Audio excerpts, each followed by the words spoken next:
If you want to take part in this seance, you will need a pen and paper, a wine glass, all the letters of the alphabet on separate slips of paper, or you can use Scrabble tiles, and a flat surface like a table. You'll have time to assemble these later on.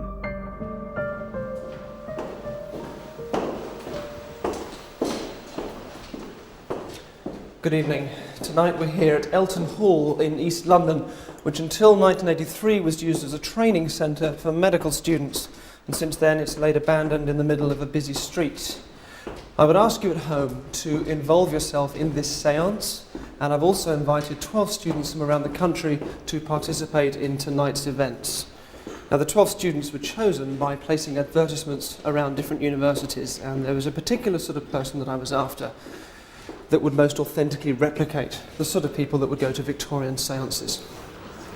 First of all, they had to be open-minded about the paranormal. I also held a series of suggestibility tests to choose the people I felt would be most responsive to the idea of a seance. But the temptation at home may be to believe these people are stooges, but they're not. They have no idea what's going to happen beyond the fact that we're going to attempt a seance. And by the end of tonight, all but one of these students will be dead. That's not true. I'd give them about a week. Seances date back to the 1800s, after three sisters by the name of Fox claimed to be able to contact the dead. They toured America with their demonstrations and attracted the rich and famous, and by the end of the century, seances had taken off all over the Western world. Spirits were manifested, tambourines flew, ectoplasm impossibly erupted from entranced mediums. Then, after 40 years of this, rather embarrassed by what they'd started, one of the sisters, Margaret Fox, confessed that they were frauds. The miracles which had started it all off had been a scam. But her confessions made very little difference, and spiritualism continues to appeal to many people today. I don't believe in spiritualism personally. I find it quite ugly, but I am interested in the sorts of techniques used by fraudulent Victorian mediums, and I'm interested to see whether these techniques can be used to affect a modern, sceptical audience. So let's go meet our guys. Hello everybody. Hello there. Welcome to Elton Hall. Hope you enjoy your evening. Can you come through with me into this room here? Thank you. You want to sit in the first couple of rows?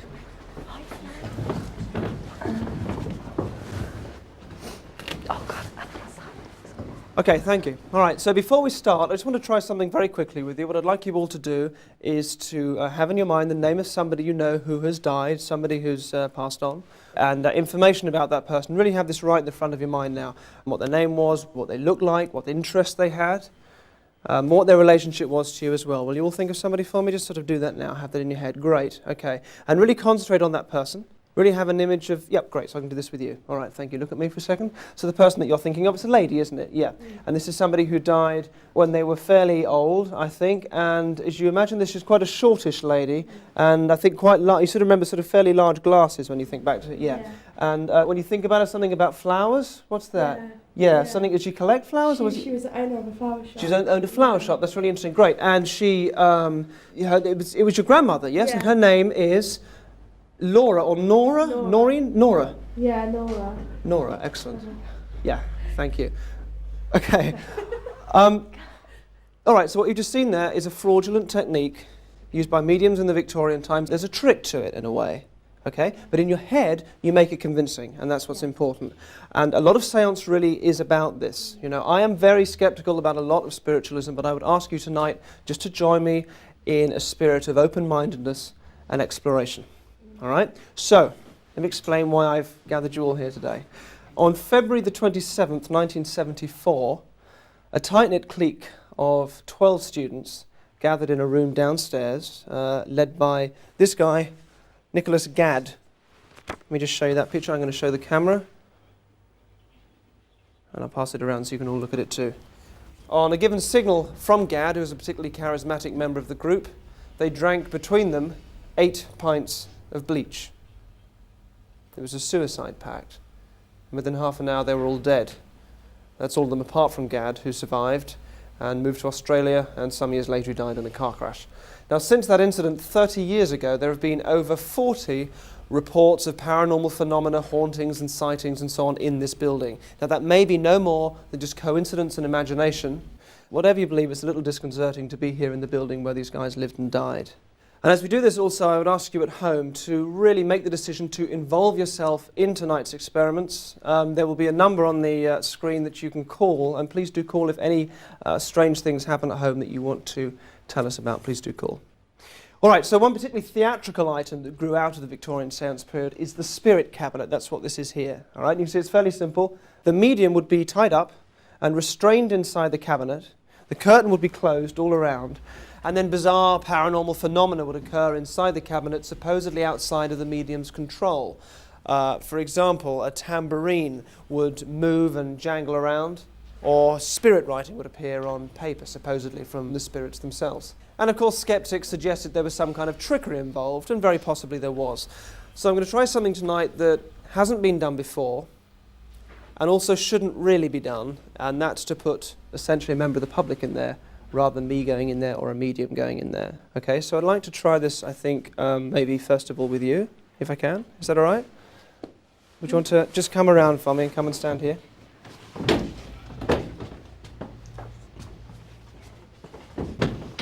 Excellent, thank you. It's Jess, isn't it? Mm-hmm. Yeah, that's right. You see, when you sit in that cabinet and the curtain closes, your state can absolutely just change in an instant. It's very interesting. Would you take a seat for me just there? Excellent. Thanks for doing this, by the way. Okay. Yeah, look at me. Yeah, I'm very happy for you now to do this yourself. Look at my hand. And you can just start to get yourself into a nice, relaxed, sort of like a trancey medium state that they used to go into, so that the spirits can just play. Excellent. Very nice. You put your hand there, and your hand there, and your feet flat on the floor. Very good. I'm going to move these around you, closing the curtains on all sides.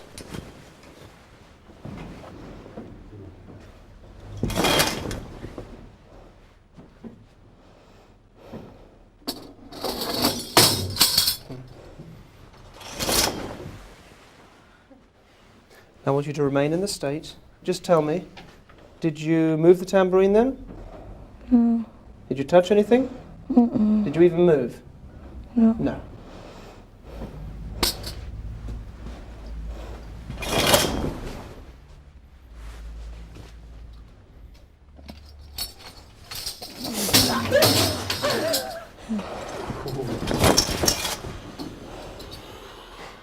Be absolutely honest.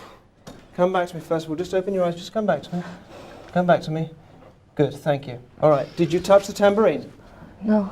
No. Did you throw it out the curtain just then? No. No. Sure? Yeah. Okay, come out for a second. Would you absolutely swear blind that you did not touch that tambourine? I'm positive, yeah. All right. Did you move at all? No. No. All right. Excellent, thank you. Well, where's it gone? It's over there at the moment. You heard it? Did you hear it move? I heard noise. You heard noise, but you didn't touch it? No. All right. Let me just show you first of all. There's a CCTV camera up there. Okay. We were actually filming that from above. I want to demonstrate something to you here and show you exactly what did just happen in the spirit cabinet. Follow me up here. You need to turn so you can see this. Do I need to rewind this? It's rewound. It's rewound, okay. Just stand here for me. It's a medium state that they okay, now first of all, that is you, yes? Yes. Not an actress we've got dressed in the same clothes. That is you, yes? No, that's me. Put your hand there. Putting your hands on your legs. And your feet flat on the floor. You definitely didn't touch the tambourine? I didn't touch it. All right, okay.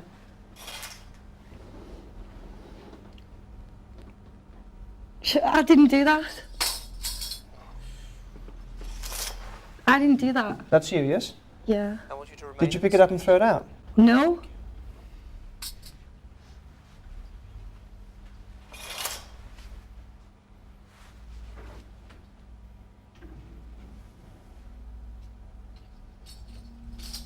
I swear to God, I didn't do that.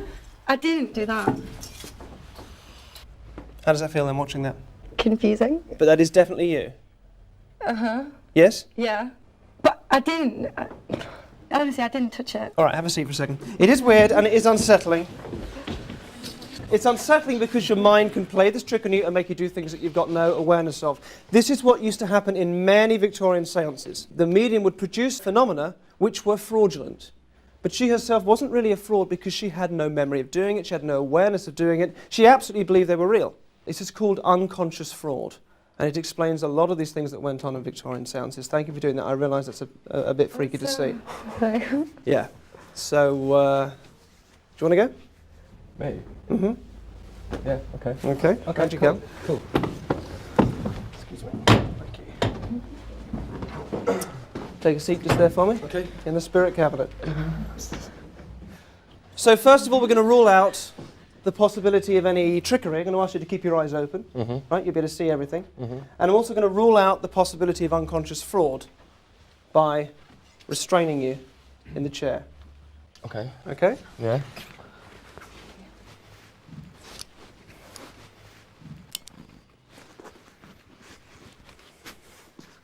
Okay, no trickery. You keep your eyes open. No unconscious fraud. You can't move. Okay? Yeah, just checking it's tight, yeah. Great, Yeah. okay. So we're just going to give him a few seconds. And did you just move the curtain? No. Did you all see that? Absolutely. Well, you can't because you can't move your No, hands and you can't kick that I high. can't reach all right, it at all. Okay.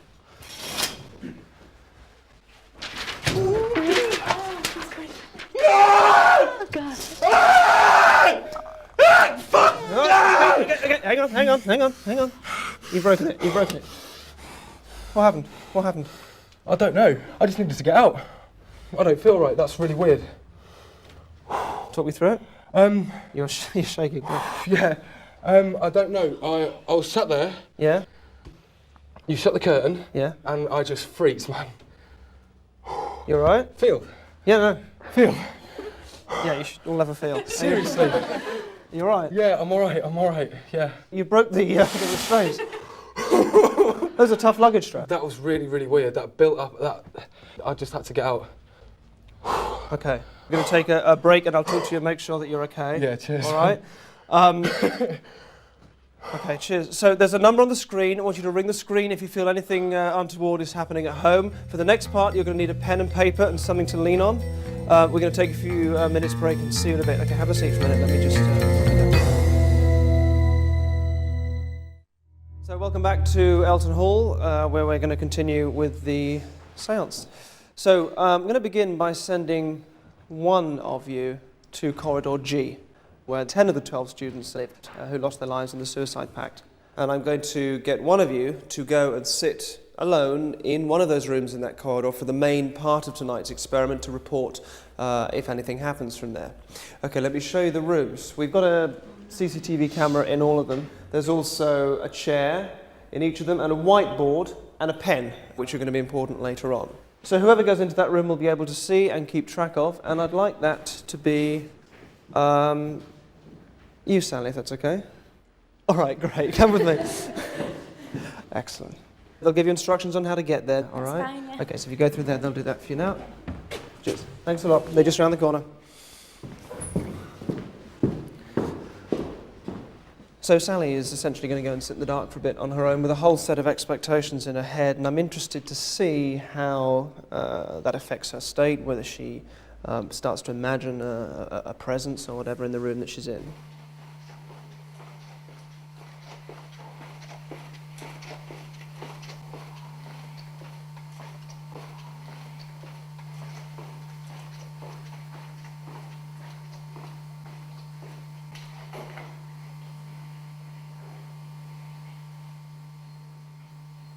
Derren? Yes. Is she in the corridor? In the corridor. All right, fantastic. Okay.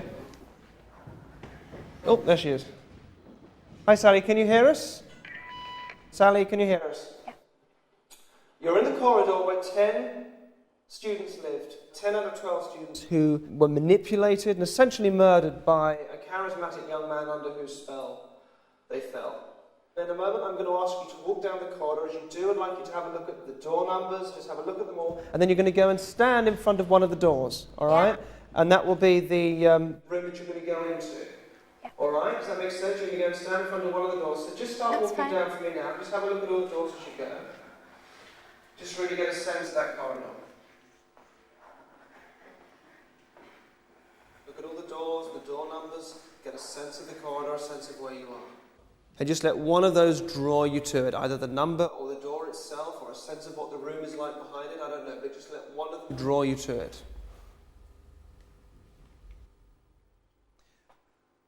Okay? Okay, yeah.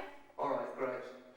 Now there's a camera inside, so I'll be able to see, but I'd like you to go in for me. It is probably fairly dark in there, so as you go in, I want you to see where the chair is.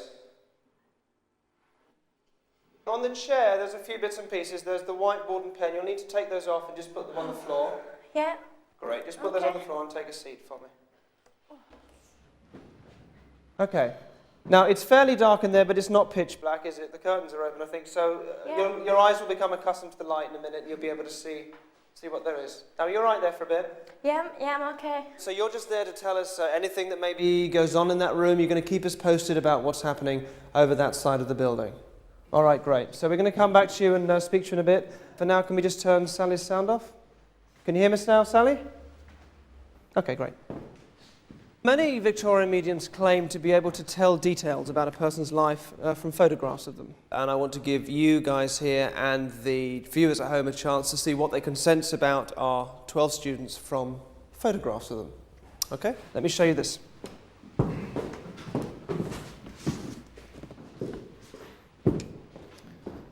So I want you just to get a sense of what these people might have been like. There's also some envelopes in here, which we'll come back to later. There's an envelope for each one of the students, all right? We'll need those later on. For now, let me just lay these out. Debbie, Nigel, Patty, Gary, Dave, Emily, Keith, Jane, Jim, Dave, and Tina and Lena.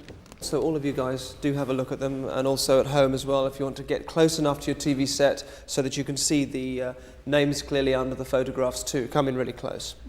It's really important that you concentrate on this at home and follow the instructions that I give you to the letter, otherwise much of tonight's seance will be lost on you. So this is the sort of exercise which mediums would carry out to see which spirit was going to come through at the seance. So just start off looking at any of the colour pictures, all right? Get a sense of the personality there, and as soon as you get even half a thought, an unconscious impulse about what sort of a personality that is, move your gaze left or right, it doesn't matter, until you get to the nearest black and white one. Okay, do that for me now.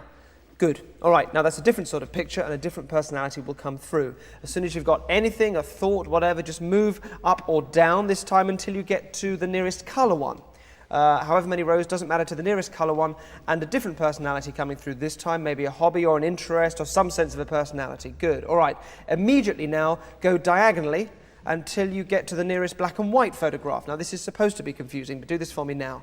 Now you're looking at one of the black and white ones, that's good. Now get a sense of a personality there. Great, good. Now take a deep breath in, hold that, then just move left or right along to the nearest colour picture, and then when you've got that, just let the breath out and settle into that picture. And just let a sense of a personality come through the screen at you, through this colour picture, one that has drawn you to it. This picture now that you're looking at. As you do that, don't tell anybody the name of this person that has drawn you to him or her. Don't tell anyone what person you're looking at. Just let that personality come through the screen, settle on it, get a sense of this person, and lock this person into your mind. Remember the name, remember the face. Now, obviously, if there really were a spirit coming tonight, you'd all be thinking of the same one. That's obviously not going to be happening here, but the point is you all now have a name and a face to give to whatever spirit may be trying to get through tonight. And as for you guys here, I'd just like you just to have a look, just pass the photographs around a bit, just have a look at them. And as you look through them, allow one of the photographs to draw you in. Just have a good look through them and allow one of those photographs just to really just speak to you in a way, or draw you in. Okay? Thank you for that. Great. I'd like you all to grab a chair and pull them in and take a seat around the table.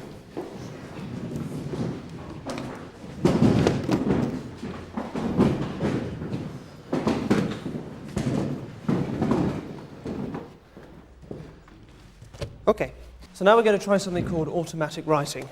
Mediums would take a piece of chalk and a slate, and they'd put the end of the chalk against the slate, and they would allow their hand to write. And the idea was the hand was moving outside of their own conscious awareness, and that it was a spirit that was channeling through them and could give messages for the people at the seance. It's called automatic writing. I'm going to try this with you.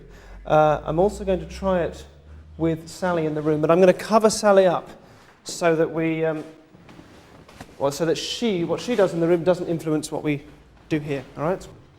So, also I would ask people at home if you want to do this too. Obviously at home you won't be channeling any spirits, but if you can take part in this, you'll find it interesting just to see what happens and how your hand moves. So would you just take a good seat back just there? That'll be great, thank you. And I'm going to give you a board and a pen, and just rest the end of the nib against the board there. Now just look at me. And what's really important here again is that you can allow yourself just to get into a kind of a comfortable, relaxed trance state, which is exactly what the mediums used to do. They used to get, that's very good, thank you. Just let your eyes close and your head drop down. Okay, great. So, what I'd like you to do, and can we get sound contact with Sally, please? Sally, can you hear me? Yeah. Sally as well, I'd like you to pick up the board and pen. Okay. Take the nib off the pen. Yeah. And hold the end of the pen just against the board. And at home, do the same thing with the end of your pen against the paper that you're leaning on. I'm going to start trying to get a bit of information about which spirit, or which one of the students we might be contacting tonight. All right? And we're going to try and get where the student lived, what city they came from. So, Amy, all you're going to do is just to imagine whatever the spirit is that you have in mind, whatever student drew you in through her or his picture, just to begin to move your hand now. And it's a city that you're going to write, but don't think about what you're writing. And also, Sally, as you do this, just allow your hand to write. It doesn't matter what you write. Okay. You just allow the hand to move wherever it wants to go.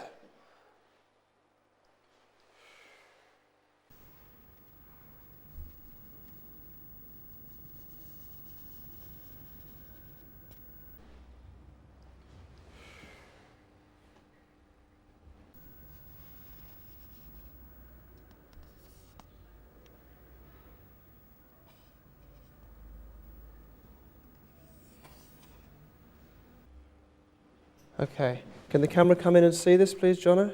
Can we come in and see this? All right, that's fantastic. I'm going to turn this slightly so the camera can see. Okay. Now, I'm not going to mention the name of the city, but what I'd like you to do is just to come back to me and just open your eyes. Great, thank you so much. And I'm just going to show everybody here what we've got. Okay, I'm not going to say what it is because I don't want Sally hearing in the other room. Any particular reason why you wrote that without saying what it is? No, I sort of put the pen to it and it sort of did it without even thinking. It was like sort of doing it for me. It was really weird. Really? Yeah. Okay. Really weird. Now, it's a big city, but obviously you could have written absolutely anything. Yeah. I'm going to go over to Sally and find out what she wrote. I'm going to open this now so we can see her. I didn't want that influencing you. Sally, just tell us, what city did you write? London. Can you hold it up and just show the camera just so we can see that? Yeah, I'm not sure if it's the right way up, but there you go. Well, that's amazing. I mean, London, I suppose, is a fairly large, obvious city. Maybe that's why you both wrote it. I don't know. However, 2 out of the 12 students, only 2, in fact, did come from London. I'm not going to say which 2 they were because I don't want to influence anything that happens later on. We're now going to take a break. For the next part, you're going to want to get a wine glass and some letters of the alphabet to put around in a circle around the glass. You can use Scrabble tiles or you can just use bits of paper with letters written on them. We're going to use a Ouija board in the next section. If you don't want to do that or you don't want to watch it because you've got objections, religious or otherwise, that's fine. Just please switch off and do not watch the rest of the show. Otherwise, we'll see you in a bit. So we're going to go downstairs, and I want to give you the box of envelopes to take down with you, all right? Okay, let's go.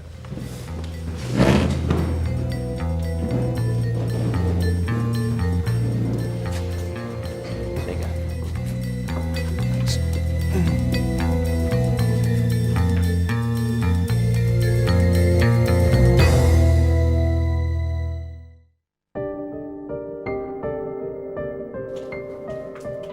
I don't know what's going on, but my grandmother, she died yesterday, and I can see her in front of me right now. I can see her face. Great, if you can all come round here for me. Welcome back to Elton Hall, where in 1974 12 students died in a bizarre suicide pact. So far, we've got that the student or spirit we've contacted seems to be from London. 2 of those students are from London. I'm not going to say which 2 they are yet. Now at home, hopefully you've made up something like this. A wine glass and some letters going around the outside. What I'm using here is an old Ouija kit that's been held at the Museum of the Occult in Pennsylvania for some time, which we've borrowed. At home, you're just going to do this with bits of paper and a glass. The board's very old. It goes back to 551 BC, but despite its age, nobody really knows quite what makes it work. And I'd like to do this, I think, with maybe with you. Can I move you around just to that side? Is that all right? And you here? That'd be great. And perhaps, is it John? Can you come through just here into the centre? That's great. And I'd like you three just to place your fingers for me. It's both fingers like this on the bowl of the glass. Both fingers of both hands. All right. So just everybody, just for a moment, just concentrating here on the top of the glass. Now the way this works is you just allow the glass, when we ask questions, to just move and go where it wants to go. You don't push it, but you don't stop it either. All right? Now the first question we always ask of the board is there a spirit present? And if there is, the glass will move to the letter Y. That's Y for yes, which is down here at the moment by Holly. And at home you do the same thing if you haven't already. Place your fingers on the bowl of the glass and concentrate on the glass as you do this. You just allow it to move. You don't push it, but you don't stop it either. You ready? You ready? You happy to do this? So let's ask, is there a spirit present?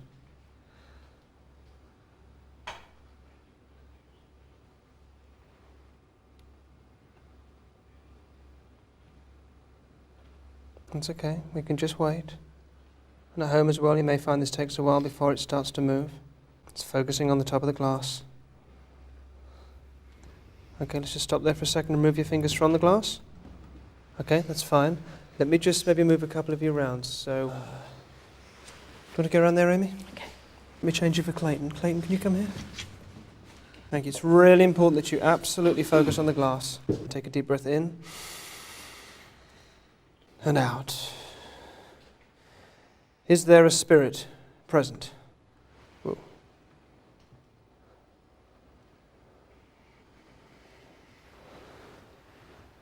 Don't stop it, don't freak out, just keep watching it, keep watching the glass and just let it go. It'll pick up speed if it wants to. And it'll take a moment to find the board, as it's called, to settle on where the letters are. Keep it going, keep focusing on it.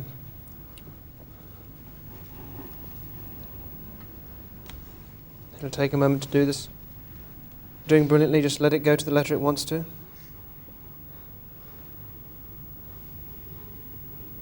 Just keep focusing on the glass. When it's found the board and the shape of the board, it'll settle on the letter it wants to, and then you feel it just stop.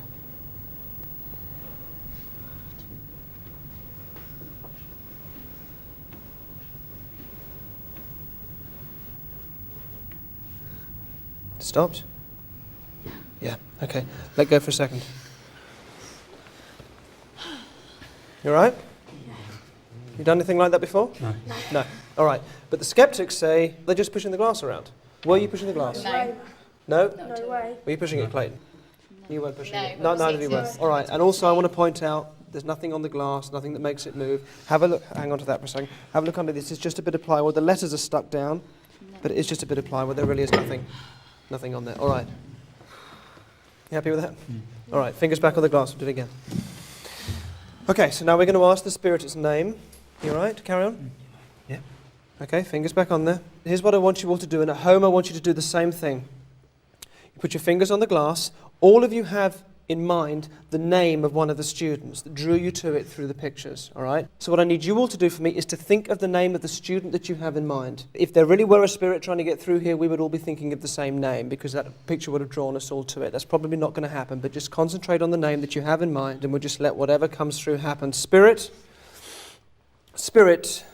tell us your name. Tell us.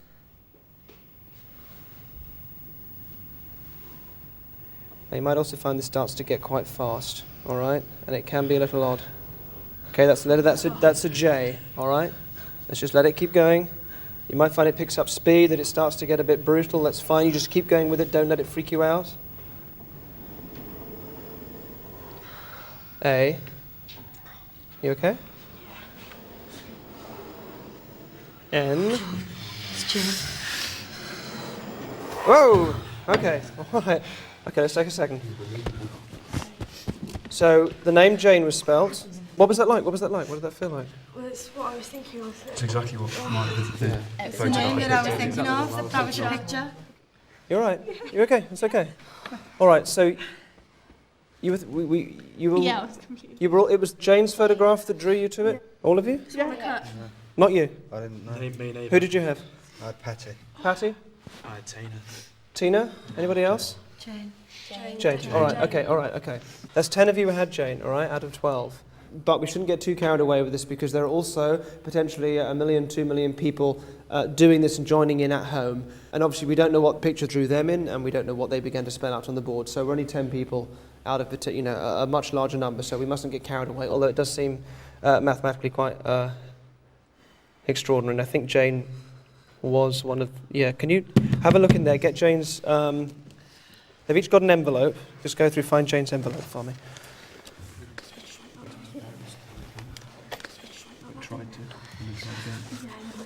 All right. Okay, what I want you to do, can we also let the camera see this? Just pop it on there for me. Can you just can we let the camera see? Can you read out? Just read out what it says. Just. Let me just put it there so the sound. Amy, can you just read that? Her name was Jane Dowie, address 13 Glenwood Road, London, lived in room G7 and trained at Elton Hall from 1970 to 1974. That's this, yeah, it's Glentworth Road. I think it's difficult to read upside down, but she was one of the students from London. Yeah, it is a bit weird. And I have a feeling that G7... Can we get sound contact with Sally, please? Don't tell her. Do not tell her. Don't tell her. Hang on, we get sound contact with Sally. Sally, can you hear us? I want to know the room number that you're in. Okay, we've lost sound contact with Sally. Let's get that back. Hang on. Sally, can you hear us? Sally? Sally, can you hear us? Yeah. Oh, God. Sally, can you hear me? Yeah, I can hear you.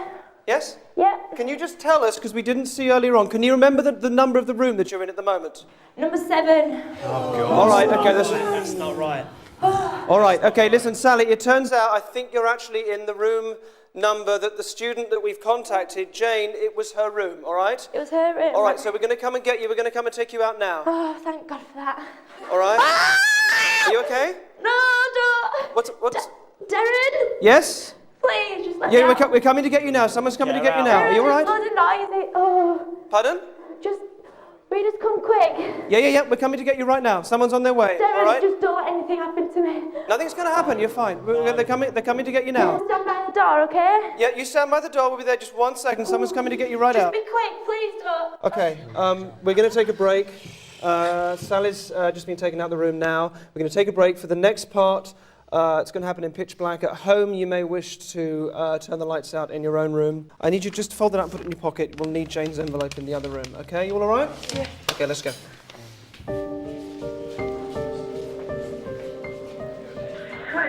Hi Derren, it's Stuart. I actually saw the movement behind the curtain, and at a corresponding time in my flat, I just felt this push in the back. So that was pretty amazing. Anyway, thanks, bye. Oh my God, it was so weird. My wardrobe, it just jerked. It jerked. It's on the other side of the room and it jerked. I don't know what the hell happened. It jerked. This is freaky, man. This is proper freaky. I never believed it before, but oh my God, it's freaky. Weirdest thing, I was just watching the TV programme and I wrote London too. I had no control, it's not even my handwriting, and I just had this overwhelming sense that it had to be London. Weird. Thank you very much. Okay. You want to just sort of come and have a seat around the table?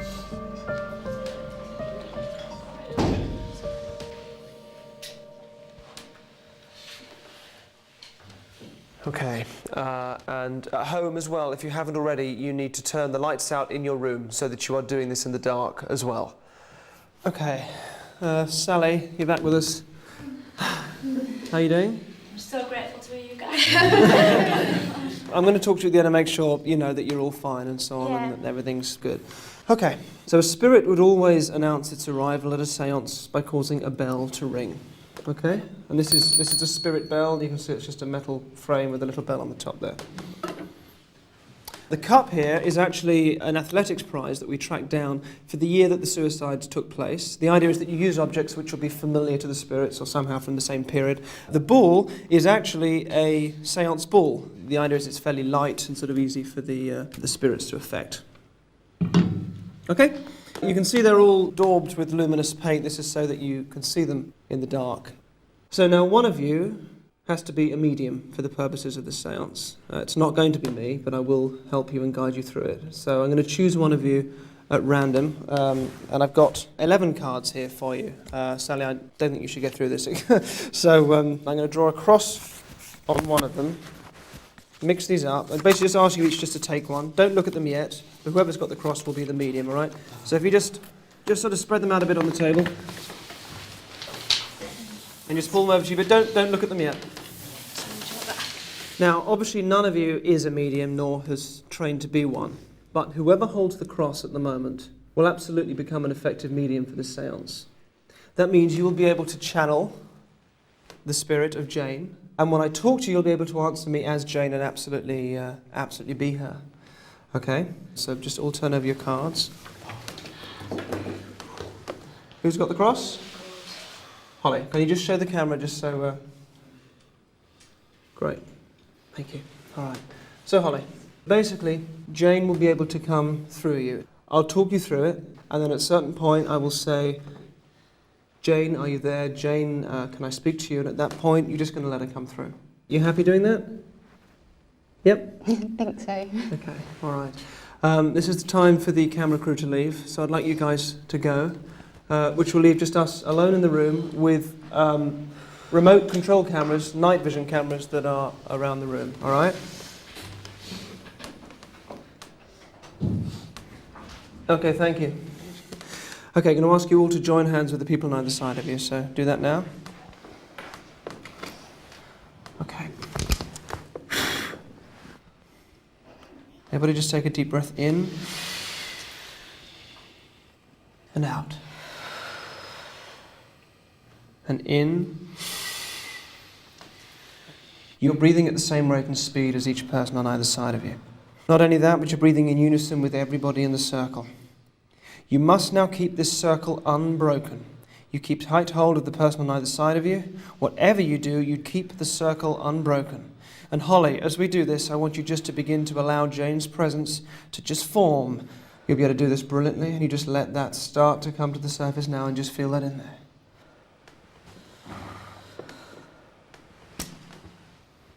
What I want everybody now to do in the room is to move into a welcoming state. I want you to think of a time when you've really been eager to see somebody, maybe somebody you're meeting at an airport that you haven't seen for a long time, somebody that you are in love with, or somebody that you really want to see and you really want to welcome them. And Jane, we welcome you here in this room.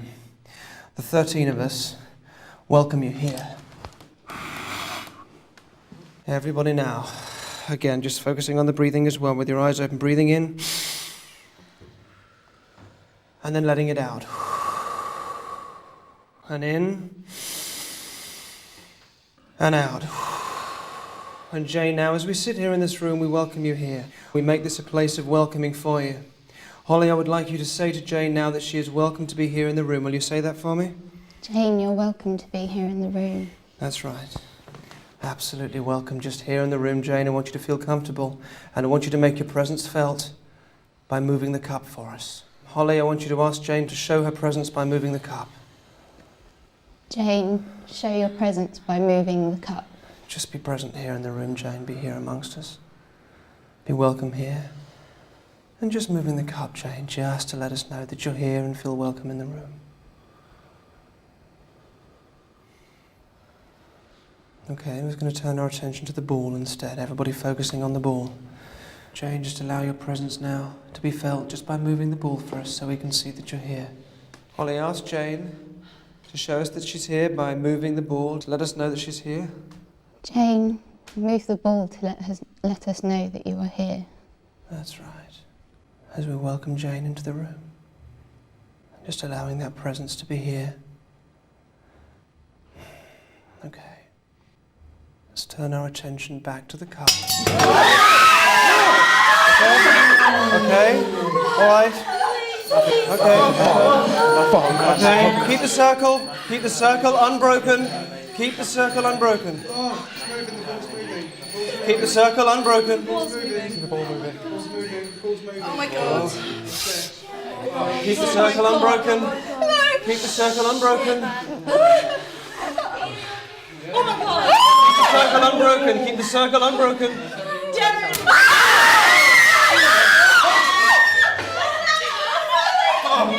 Jane? Jane, talk to us now. Be here. How old are you? 6. Jane, what can you see? What are you aware of? There's lots of people around. And what are they doing? They look like they're having fun. And where are you, Jane? Are you happy? Yeah, I'm in my house. And what's happening in your house? Everyone's here. The whole village. Everyone. The whole village, everyone's there. Okay, that's really good. Is there anybody there you can go and play with? Anybody you know? Yeah, I've got lots of friends here. Can you go and play with your best friend? Is she there? Yeah. What's her name? Lucy. Lucy, excellent. Well, I'd like you to go, and I'd like you to go and play with Lucy. Is that all right? So I can talk to you when you're a little bit older. Is that all right? Yeah. Okay, so you go and play with Lucy. That's right, so I can talk to you when you're a little bit older. I'm going to talk to you when you're 15, Jane. So just come to us now, Jane, when you're 15. Jane, are you there? How old are you now? 15. Good. Okay, Jane, I want you to be welcome here. You happy to talk to us for a little bit? Yeah. Good, okay. I'm going to ask you a few questions, if that's all right, a few questions about yourself. Okay. Jane, you had or have a cat, yes? Mm-hmm. What's the name of the cat? Tell us the name of the cat. Harry. Harry, okay. Thank you for that.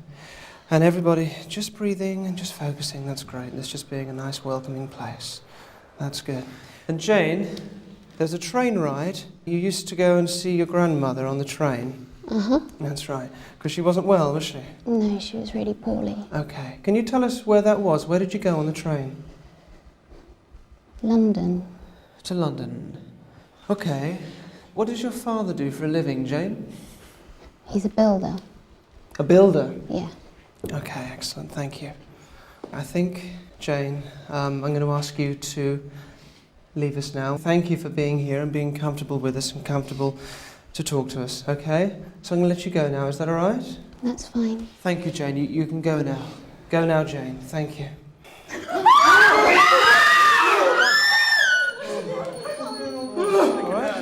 Okay.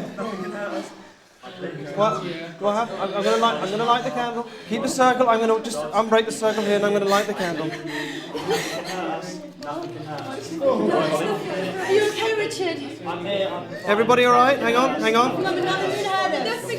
Nothing can hurt us. Little death I shall not fear, fear is the mind killer. Fear is Okay, death I shall not hang on. fear, fear is the mind killer, fear is the little death. Okay, so I'm going to turn the light on. Shit, nothing can hurt us, okay? We're going to bring the camera crew back in. Can we get the crew in, please? Can we just bring the camera crew? With everyone screaming? I just heard these two screaming. I was screaming. Fucking hell. Did anyone else feel that? No. Yeah. Did anybody else see that ball coming straight from my head? It was above my head. Are you alright? Are you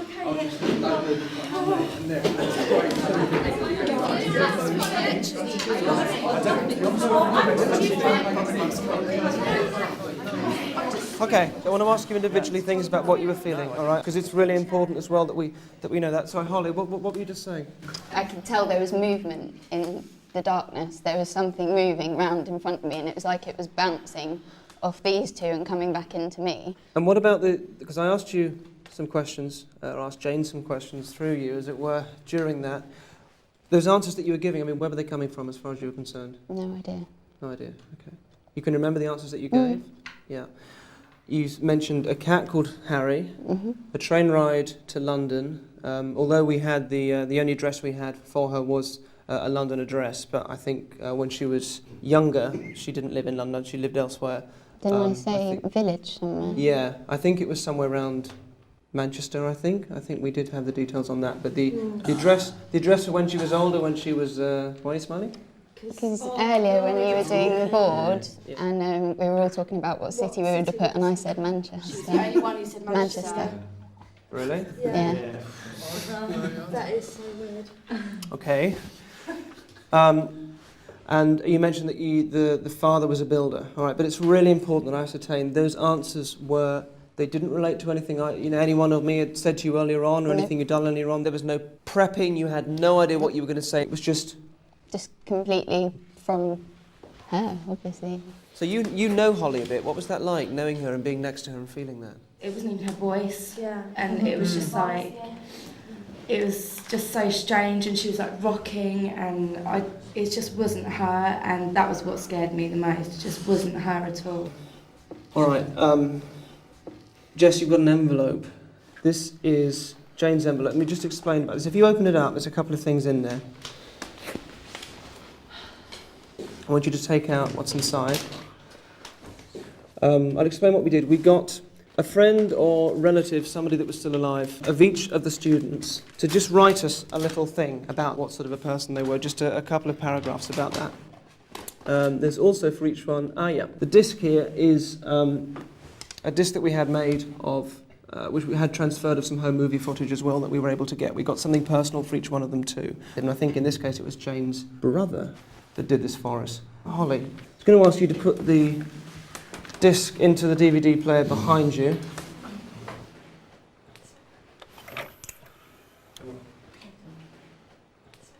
Press play if you can see that. It'll take a second to come through. That's great. Can you just open the letter for me? I'd like you to read it out just as we...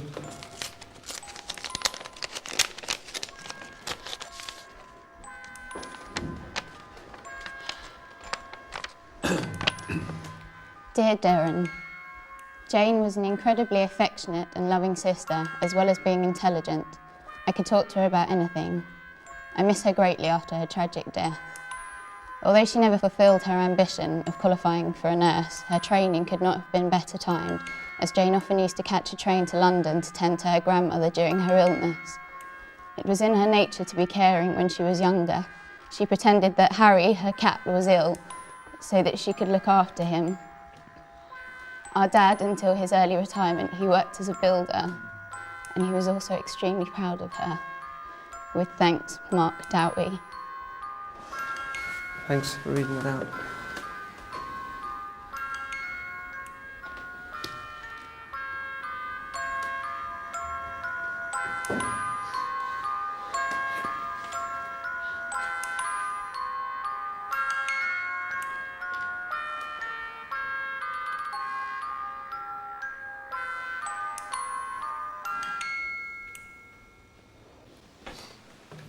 Okay.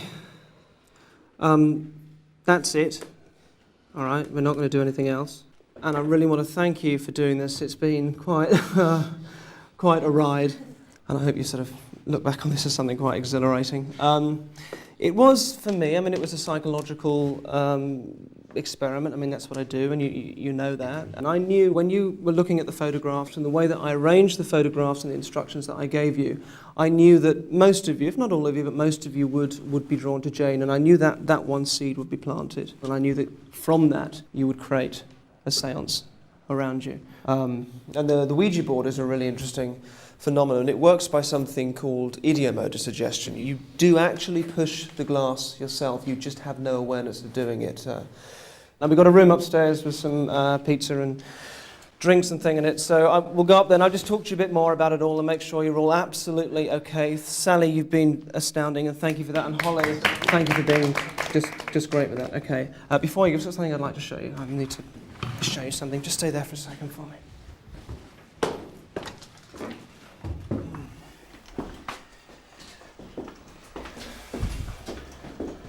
Hi, I'm doing the lettering thing at home on my own. I've spelled out Jane. I don't know what's happening. I've got really upset and I'm in tears. This is really freaky. My name is Tanya. Thanks. Bye.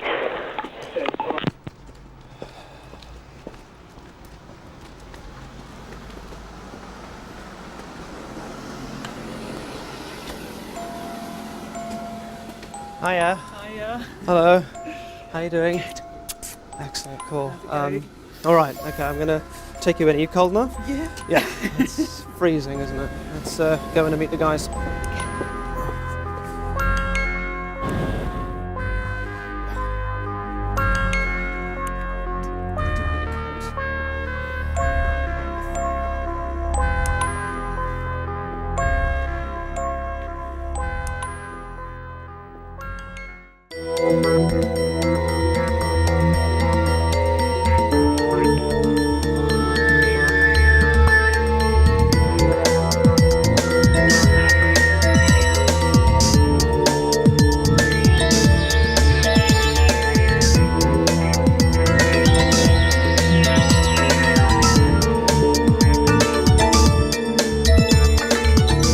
Stand up, come over to your television screen. Do this now, so you're about 3 feet away from the screen. I'm going to show you a picture. Now look at the picture. There's something very wrong with the picture. Can you see what it is? When you see what it is, you'll be amazed. Look at it carefully. It's not the chair. What's wrong with it?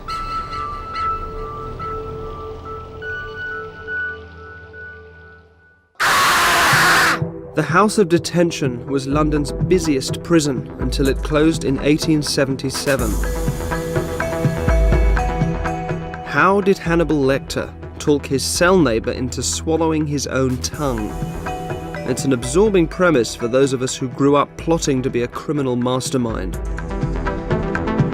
We placed an advertisement for people to help out in the show, and one of the people who responded was Colin. You doing all right? Yes, Not a very happy place, is it? It's okay. Let me show you the cell. It's just through here. Right, I'll show you what you've got in here. You've got a chair and a blackboard, and I'm going to introduce you to our two cameramen here. This is Louis. He'll be your cameraman. He'll remain on you from now on. This is Jono. Jono's my cameraman. He will remain on me. Neither will cut away. Both will keep a continuous shot of each other because I'm going to go in the cell next door. We'll be able to hear each other through the ventilation shafts, but we won't be able to see each other, all right? So thanks for helping us out. I'll see you in a minute. You see, there were many reports in those days of prisoners that said they'd become demonically possessed, whereas now we know what happened is that with the isolation made them go schizophrenic, and that in that state they believed their every move to be controlled by some external force. Take a seat.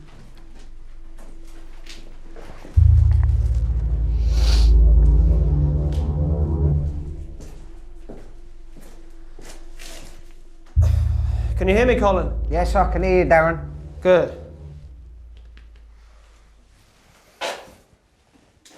So, Colin, are both your parents still alive? Yes, they still are. What do they do? They're both pensioners. So when you were young, did they ever get cross? When you were naughty, did they get cross? If you maybe moved something you shouldn't have done, if you moved something you were naughty, did they get cross? Yes, they did. Yeah, did you move just then? Yes. What did you do? Move my head. Okay. So, do you think when they got cross that it affected you now? Do you get cross yourself now?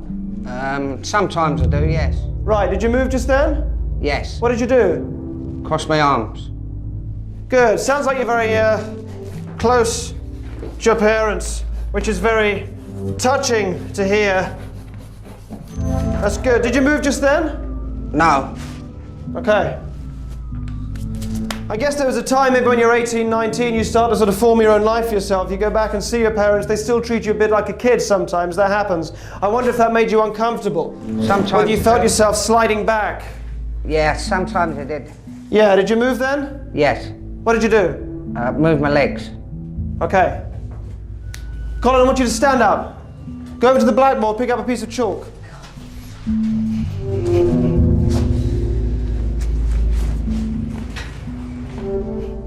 Get the chalk, start wandering around the cell. Keep walking around.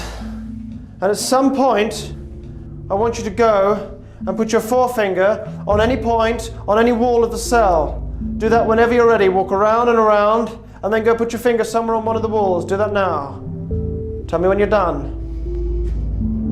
Say now when you've got it. Now. Now, right. Go straight to the blackboard. Go straight to the blackboard and draw. Draw something, anything you like. Anything you like, draw it now. Whatever comes into your mind. Have you done that? Yes.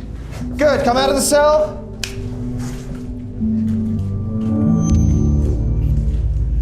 How you doing? Not too bad. Come in here. Wow. How'd you do that? I can't believe it. When I walk through there, I'd see what I drawed, and he's drawn the same. It's amazing. I can't believe it. Jesus.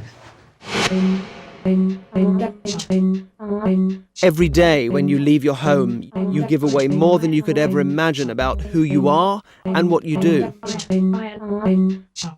Do you know who I am, what I do? No. No, great, but I think I can tell you what you do for a living. Look at me, it's people, it's PR, it's marketing, it's that sort of thing. Yes. Is that what you do? Yes. You look for people's skills, you put them in positions. It's some sort of headhunting, is that right? Recruitment, that sort of thing? Right. What do you do? Recruitment consultant. It's fashion, it's an assistant in a shop. This is a fashion, specifically denim, yeah? You were selling denim, you were selling jeans, is that right? You were doing that and you haven't done it for a while. You recently come out of that job, is that right? Yes. Is that right? Absolutely right, yeah. Fantastic. Oh my God. Open your eyes.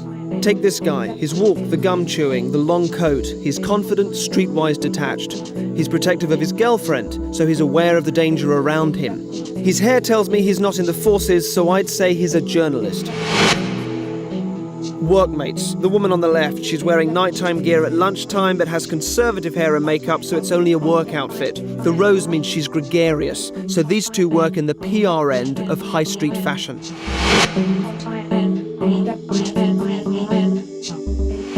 Guy here in the black, dead giveaway. Excuse me, sir, can I stop you for a second? I thought, no, I don't know you. You do know me from Channel 4? Yes, Mind I do. reader. Jesus. Well, I've got no idea who you are, but so, look yeah. at me, look Yeah, at me. Shh. I think I can tell you what you do for a living. What's that? Are you happy for me to tell people? Yeah, yeah. All right, look at me. Look at me. First thing is you walk towards me, your posture is strong and solid. There's obviously a physical and control thing that you're involved in. Your handshake was solid. There's a kind of a thing you're kind of checking me out slightly, almost. Not suspicious, but you're checking me out. So I'm guessing you're in some kind of security job, is that right? Regulation haircut, so you're not a bouncer. So this is maybe something to do with police or something like that. What do you do? What do you do, mate? What do you do? Work in the police station. You work in a police station? Are you? You're not a policeman, though, are you? It's not No, that. there's security. Security for the police. All right. Okay. Now look, that's just me reading your signals. What I want you to do, this is more interesting, is to think of what you would love to do if you weren't doing security for police at the moment. Don't say it, just think it. Okay. All right. I'm going to get a bit physical here, but just go with me. All right. Look at me and just think there. Be there in your mind. Imagine yourself doing it. Imagine now that you're doing this job, whatever it is. Now, what is it? All right, first thing is this is aspirational. You're moving easily. This is aspirational because your energy is up here, not down there. Something that maybe you've seen and you would really love to be doing. Look at me, just keep the focus on me. Look at me. All right, now you're in a cramped space doing this thing and you're sat down, so you're going to want to do something in a wide open space. Correct. Where you can maybe move around and get out and big thing. It's obviously going to be sport based. You've got this sport top you're wearing now, but you're not having any sports in your job at the moment. So a sport thing, wide open space. You're on your own. You're on your own doing the security job. It's a solitary job, so that's what you like. So it's a sport thing with a wide open space when you're on your own. It's golf, isn't it? It's golf. You want to do golf? Is it golf? What is it? What is it? What is it? Golf, European tour. European what? European tour, golf. You want to be a golfer? Yeah, Is that golf. what you're thinking of? Yeah, that's it. You got it. Well done. You'd be a fantastic golfer, mate. Take I care, don't know have a good how day. you do,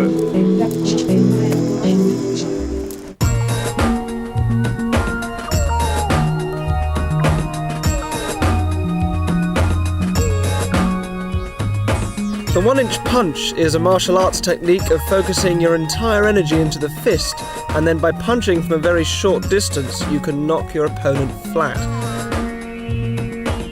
I found a Kung Fu grandmaster who can do it, and invited him along to demonstrate it to a class of British students. Thank you. Thank you. Sifu Tam, an honour to meet you. Nice to meet you. You too. You are considered in Hong Kong to be the most sophisticated master of Wing Chun Kung Fu. Yeah. Fantastic. Yeah. Tell me, this 1-inch punch, does it take a long time to learn? Is it difficult to learn? Yeah, it took me 1 year. And you can put out a candle using this punch. Is this Yes. true? I'd love to see this.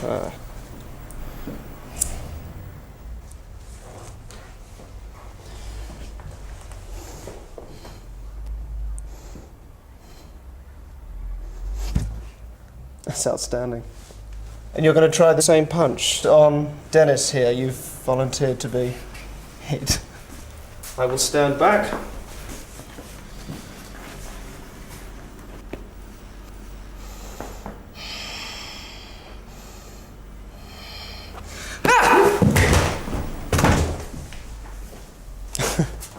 What was that like? Quite painful. That was very violent.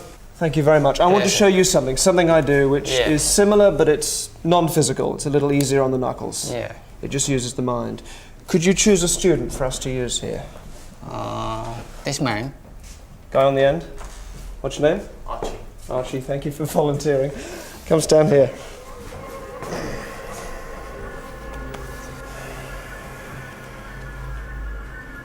Can you feel this? Yeah.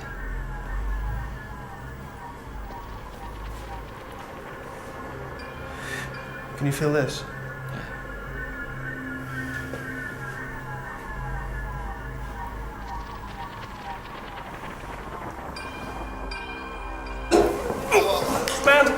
Stand.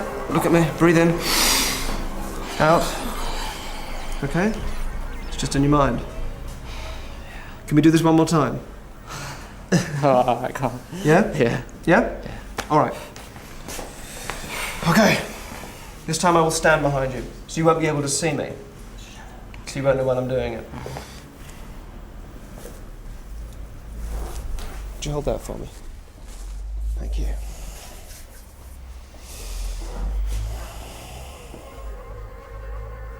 Yeah. You can feel that? You can feel that? Yes? Yes. So this time I'm behind you so you can't see me.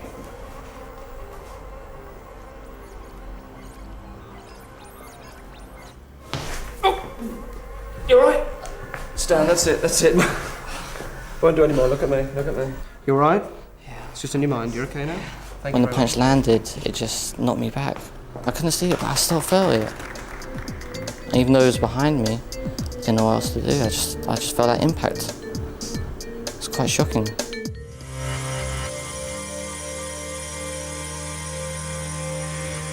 Walthamstow Stadium, where hundreds of men who all look like my dad come to watch some thin dogs running around. I should point out that I don't do a lot of what you're about to see anymore. I used to, but it's not entirely fair.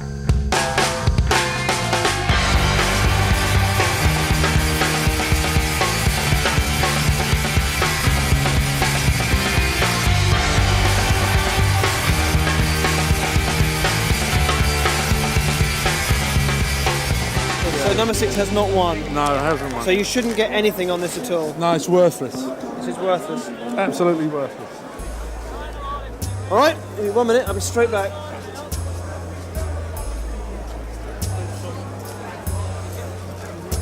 Now, why are you looking at him? Where's he going? Surely he can't draw money.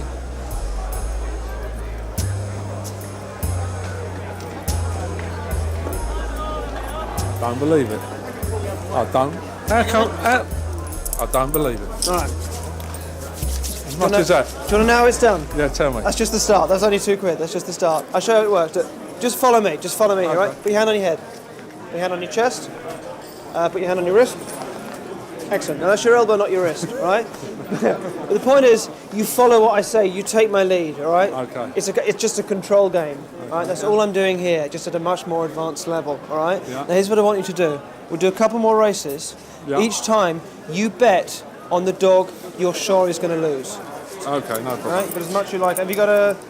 Do you know which one's going to lose the next one? You got any ideas? Okay, yeah. All right.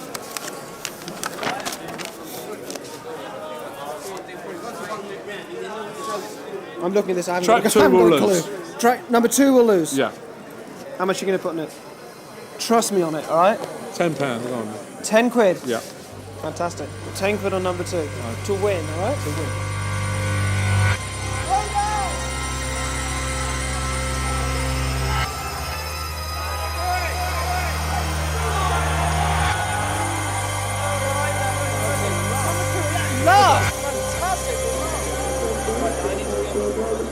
Right, let's go and collect our losings. You look her right in the eye. Yeah. You've just got to trust me and don't be nervous about it. This will work. And it will work because you'll believe that it will work. Okay. You look her right in the eye. Yeah. You hand her the ticket and you say, "This is the winning ticket," and you just believe that from the bottom of your soul. This is the winning ticket. This one's not a winner. Not a winner? This is the dog you're looking for. Try again, you may have misread it. Oh yeah, sorry, you have one, sorry. Fantastic. Good grief. Can you come for the next meeting? Yeah. 20, 40, 50, 60, 70, 80, 90, 100, 90. Thank you very much. Yours to keep. Thank you. Thank you. Is it legal? I have no idea. Back at the House of Detention, I met a man who claimed he could beat a lie detector. After half an hour attached to it, he proved that he could. Have you ever done anything really wrong? Describe what you were like at school. Always getting into a lot of trouble, getting kicked out of school. And that was a lie? That was my brother, yeah. You can beat a polygraph. I disconnected him from the machine to see if he could beat me. This is a polygraph or lie detector. To beat it, you'd need to be able to control your body temperature, your breathing rate, your pulse. To do that, you'd need to be a perfect and congenital liar, bordering on the sociopathic. Grant, that's you. Thanks for joining us. No problem. You're a used car salesman, is that right? That's correct, yeah. Thank you for joining us. Now, we've just spent about half an hour on this, and you can beat the polygraph. You're one of a few people that can do it. Well, I want to see how you fare against me. The difference, of course, between me and the machine is that the machine cannot pick up on visual and auditory clues. And now that I've just said there are visual and auditory clues, you will, of course, find yourself making them. I will signal when I think you're lying using my Unitouch desktop audio generator,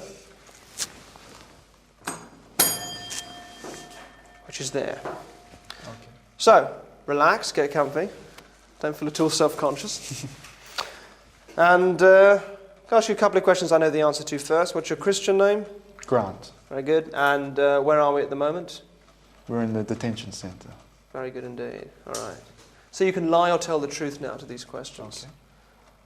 Grant, have you ever done anything really wrong?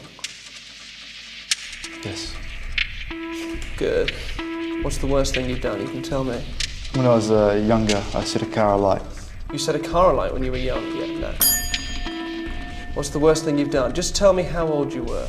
There's something you're thinking of now, so quite specifically. How old are you? Sure. 25. 25, no. How old were you? 20. Yeah, okay. All right, 20 years old. What did you do? I stole a car. Bollocks. What did you do? I lied to somebody. Oh, that's good. No, that's true. You lied to someone. And, all right, and who was it? Someone close to you? Someone close to me, yes. Yeah, who was it? Family? Yes. No. Who was it? Girlfriend. Your girlfriend. Okay. And where were you? Nah. Where were you? Where were you? Japan. Good. Okay. I believe you. All right. So look, here's what's happening. Now, you know when friends of yours, if you're in a pub and your mates are lying, you know when they're lying because you can feel it because you're in rapport with them, you are attuned to them. And that's what I'm trying to do. I'm lining myself up with your ongoing physiological state. So here's the thing. I'm going to attach myself to the polygraph. The polygraph will now pick up on the changes in me. And because I have that attunement with you, because I'm so in line with you, my body will respond to your lies because I will actually feel you lying. Does that make sense? Okay. You turn me on, Grant?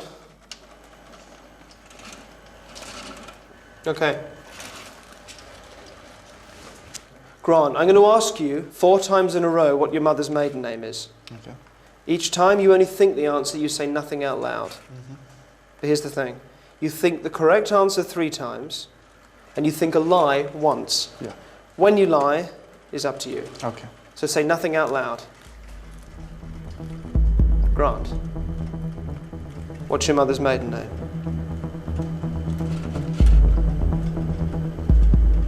Grant, what's your mother's maiden name? That's the lie. Was that the lie? Yes. Yeah. Is it something like, is a muk something, or muk, and then a short, like and then a Macoom. Well done, Grant. Thank you so much for your time. No problem. You can relax now. Okay, thank you. He was able to guess what lies I was telling when I was telling them, and he was able to guess what I was thinking and when I was thinking a lie. It's unbelievable that can someone tell so quickly. It wasn't even one try or two tries. It was straight off. He knew straight away. I can throw the card away now. You don't need it. Oh no, you got to pick. I've got to pick the loser. Busty boy. Busty boy, you think will lose the next race? We'll lose, yeah. All right. Okay, how much are you going to put on this one? Well, should we put some more money on, or should we keep to our same stake, £10? We don't want to be greedy because... 20? 20 quid. £20, trap one. Thank you very much. So it's 20 quid to win. Trap one, Busty boy. All right.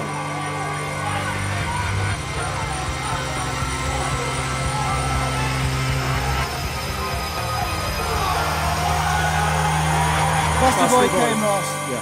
Losing ticket. The losing ticket. This is a losing ticket. So this is a worthless ticket. All right, now let me show you something really interesting. Let's go to a different window this time. Go to one further up. Hang on. Remember what I said. Look her right in the eye. Right in the eye. This is a winning ticket. Okay? Yep.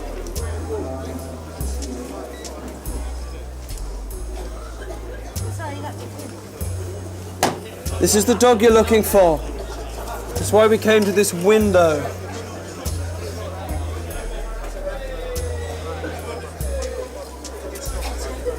Thank you. Fantastic. Works again. It's easy to misread them sometimes. Works again.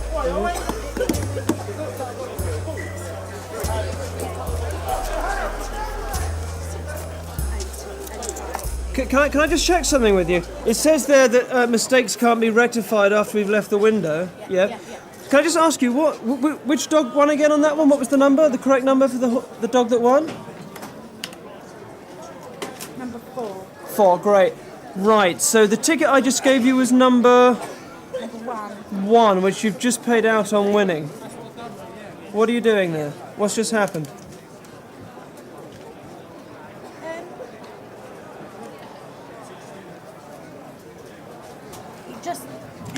It just told me to pay out. You told her to pay out. The machine told you to pay out? No. 1 minute it won, next minute it didn't. It was horrible, actually. It was like, my God, what have I done? You know, I'm giving out money to everybody. Buy yourself a drink on us. Okay. Thanks for that. Thanks very much. There you go, mate. Thank you. There we go. You've done very well. Thank you for your time and for your trust. Very profitable. Excellent. And will we see you It's again? a rush, isn't it? It's Terrific, It yeah. feels great. Will we see you again the next week then? Oh yeah, I'm back in next week. We won tonight £160 on losing tickets. And all I can say is thank you to Derren and thank you Walthamstow. Great track. It is scary to think that someone can pick a lie up there quickly. So I don't know how people know that. How do you know that, these people? Do you know what I mean? I don't know how you know that. I don't know. 20, 40, 50, 60, 70, 80, 90, 95, 100. Wow. Can't believe you got it right. It's just like he's read my mind or something like that.